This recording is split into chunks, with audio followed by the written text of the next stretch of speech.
Allô tout le monde, aujourd'hui on parle du diagramme en réseau.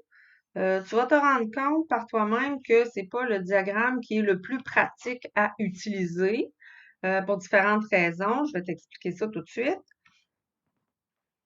D'abord, il s'utilise peu importe le nombre d'étapes, peu importe le nombre de choix, de piges, de lancers, je peux faire le diagramme en réseau. C'est pas ça qui va me limiter. Par contre, ce qui est difficile à faire, c'est d'énumérer tous les résultats possibles, faire l'univers des possibles, sans rien oublier et sans rien répéter. Ça devient un peu complexe. Mais le point difficile, c'est si on a une expérience aléatoire qui est sans remise, là, ça devient presque impensable d'utiliser le diagramme à réseau pour faire l'univers des possibles. On va aller se faire deux exemples, tu vas mieux comprendre ce que je suis en train de t'expliquer. D'abord, le diagramme en réseau, là, ça ressemble un peu à des chemins qui relient des villes. Donc, j'ai un point de départ qui est juste ici et je dois me rendre à mon point d'arrivée. C'est pour ça que je t'ai mis les mots départ et arrivée, c'est parce qu'on le figure souvent comme étant des chemins entre des villes. Et là, l'exemple qu'on se fait, c'est je veux choisir 3 personnes qui vont faire la vaisselle pour les 3 prochains jours. Donc, on précise pas que ce soit 3 personnes différentes. À la limite, Joe pourrait faire la vaisselle pendant les 3 jours. Donc, mon premier choix va être représenté sur les lignes qui sont ici. Mon deuxième choix va être représenté sur les lignes ici. Mon troisième choix sur les lignes ici.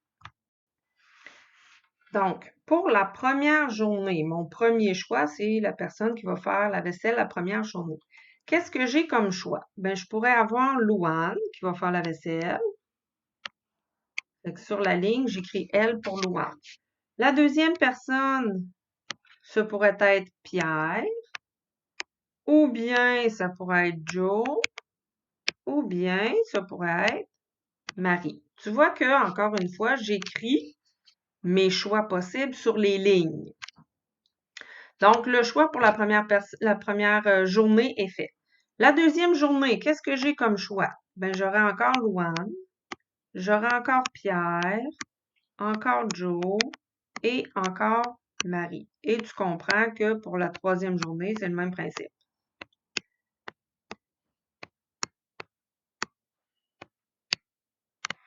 Donc, quand vient le temps d'énumérer, là, je vais te faire ça avec mon surligneur. Si je veux énumérer les résultats possibles, donc là, il faut que je parte de gauche vers la droite et que je fasse tous les chemins possibles. Fait que je pourrais avoir Louane la première journée, Louane la deuxième journée, Louane la troisième journée. Ça, c'est un choix possible. Là, je l'efface pour que tu me suives. Ou bien, je pourrais avoir Louane, Louane, Pierre. Ou bien, j'essaie d'effacer, Louane, Louane, Joe. Ou encore Louane, Louane, Marie. Tu comprends que là, j'ai juste 4 possibilités de faites et il y en a encore beaucoup plus que ça à faire, là. Je t'en montre quelques-unes, tu vas vite voir pourquoi ça marche pas. Une autre possibilité, je la fais en orange, ça pourrait être Louane, Pierre, Louane.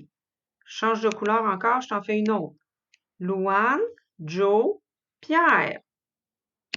Tu commences à voir que ça n'a pas de bon sens, là, cette affaire-là, là. Tu vois que toutes les lignes se mélangent, ça fait une infinité de lignes sur ta page, c'est impensable. Donc, ça devient très lourd pour indiquer l'univers des possibles. Ça devient difficile. Mais là où ça se complique vraiment, je vais aller te montrer la deuxième situation. C'est le même problème. On a des personnes à prendre pour faire la vaisselle, sauf que là, je demande d'avoir, je vais choisir 3 personnes qui feront à chacun son tour. Oups, ça c'est un majuscule.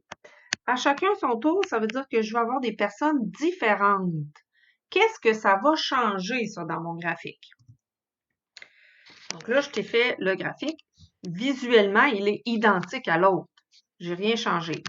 Par contre, comment je vais faire pour indiquer sur mon diagramme en réseau que je n'ai pas de remise, que je ne veux pas répéter la même personne 2 fois? Si je prends, je vais faire ça en rouge, si mon premier chemin, c'est Louane, le deuxième, ça ne peut pas être Louane, fait que je vais venir le barrer. Puis le troisième, ça ne pourrait pas être Louane non plus. Donc, je pourrais avoir Louane, Pierre, puis Jean. Je ne pourrais pas reprendre Pierre parce qu'il a été déjà pris la deuxième journée. Donc là, je viens de te faire un exemple de possibilité. Mais quand je prends l'autre possibilité, tiens, je vais essayer de la faire en bleu. Oups. Comme ça ici. Si je veux la faire en... je ne prendrai pas bleu, on l'a déjà fait. Rose, tiens. Donc, si je veux faire un autre exemple, une autre possibilité, oups, j'essaie de mettre quelque chose comme ça.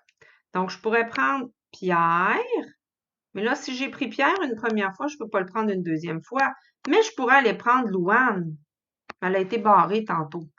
Puis là, si j'ai pris Pierre, je ne peux pas reprendre Pierre, je pourrais reprendre Louane, mais je ne peux pas le prendre une deuxième. Tu comprends que là, ça devient impensable, ingérable. Donc, le diagramme en réseau, c'est bien. Tu peux l'utiliser dans les situations où on est avec remise. Quand c'est sans remise, oublie le diagramme en réseau, ça ne s'applique vraiment pas à la situation. Maintenant, je reviens à mon premier exemple du début où on avait remise qui était possible. Si on me demande d'écrire l'univers des possibles, là, je le fais parce qu'on a 3 étapes, 3 choix à faire. Comment on décrirait l'univers des possibles? Ben, je commencerai avec ma petite accolade. Ensuite, je mets la première possibilité entre parenthèses. Donc, ça pourrait être Louane, Louane, Louane. Premier jour, Louane. Deuxième jour, Louane. Troisième jour, Louane. Ça, c'est une possibilité. Je mets une virgule. Deuxième possibilité, on avait dit ça pourrait être Louane, Louane, puis Pierre. Puis je continue. Louane, Louane, Jean. Et je sépare tout ça par des virgules. Là, je ne le ferai pas au long, là, tu comprends le principe. Et je termine ça par une accolade. Donc, ça fait beaucoup, beaucoup de possibilités. Combien y a-t-il de possibilités dans ce cas-là? Mon univers des possibles contient combien d'éléments? Pour le calculer, je garde le graphique, tu vas vite comprendre. À la première étape, j'ai 4 possibilités. À la deuxième étape, j'ai 4 possibilités encore. Puis à la troisième étape, j'ai 4 possibilités. Combien il y a d'éléments dans l'univers des possibles? Tu vas faire 4 fois 4 fois 4. Et ça, tu vas voir que ça te donne 64. Donc, dans mon univers des possibles, il devrait y avoir 64 éléments. Il y a 64 façons de choisir les personnes qui vont m'aider à laver la vaisselle. Et là, ça m'amène à te montrer la formule. Quand on veut calculer le nombre de résultats possibles, on calcule combien il y a de nombre de résultats possibles à chacune des étapes et on multiplie. Donc, nous, on avait 4 fois 4 fois 4, tout simplement. Si je les prenais sans remise, à la première étape, il y a 4 personnes qui peuvent faire la vaisselle. J'avais Louane, j'avais Jean, j'avais Marie, puis il m'en manque un, je pense que c'était Pierre. Disons que c'est Pierre. Donc, à la première étape, j'ai 4 choix possibles.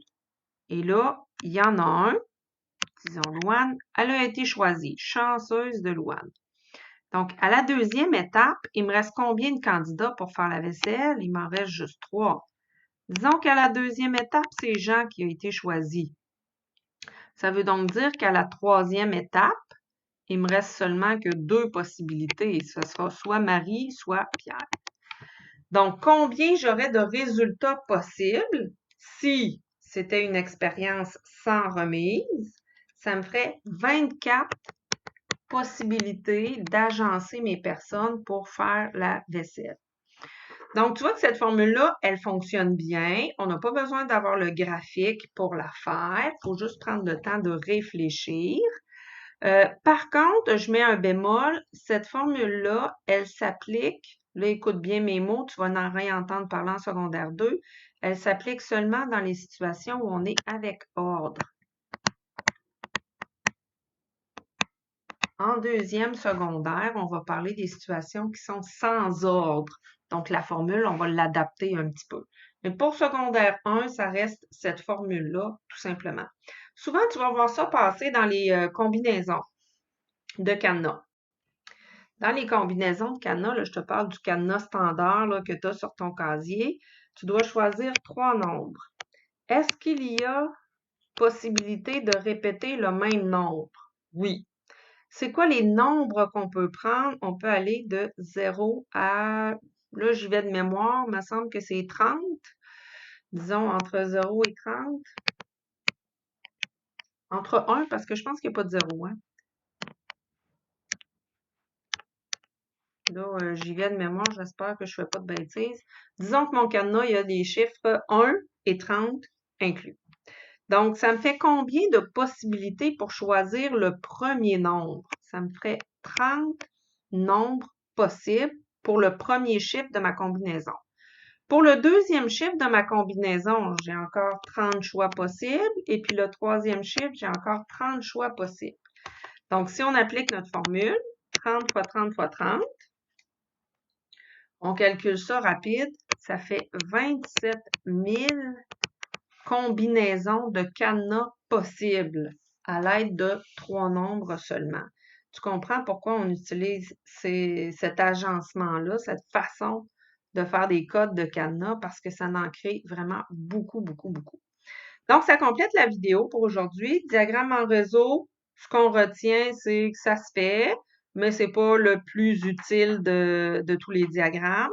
L'important aussi, c'est le calcul du nombre de possibilités, combien il y a d'éléments dans l'univers des possibles. Donc, ta formule, c'est important que tu la saches. Sur ce, je te souhaite un très bon travail.